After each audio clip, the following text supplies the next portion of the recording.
পানি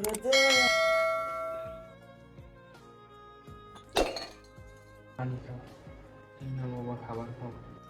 বাবা তোর ভাইদের বাড়িতে আসতে বল। আচ্ছা ঠিক আছে আব্বু, আমি বলতেছি, তুমি রেস্ট করো।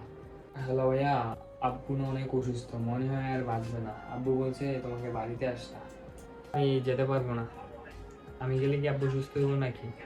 আমার ব্যবসায় কোটি কোটি টাকা ক্ষতি হয়ে যাবে। আব্বু না অনেক অসুস্থ। না, আমি যেতে পারবো না।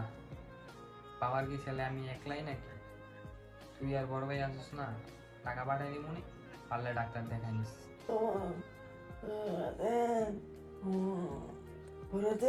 আব্বু একটু দাঁড়াও, আমি ডাক্তার নিয়ে যাচ্ছি। যে ওষুধগুলো দিছি এগুলো আপনি নিয়ম করে খাবেন। আপনার এই ছেলে তো অনেক ভালো, আপনার সেবা যত্ন ভালোই করে। আমার এই ছেলে তো কোনো কাজেরই না, অপদার্থ একটা। আমার অন্য ছেলেরা তো ভালো ভালো পজিশনে আছে, অনেক টাকা কামায়,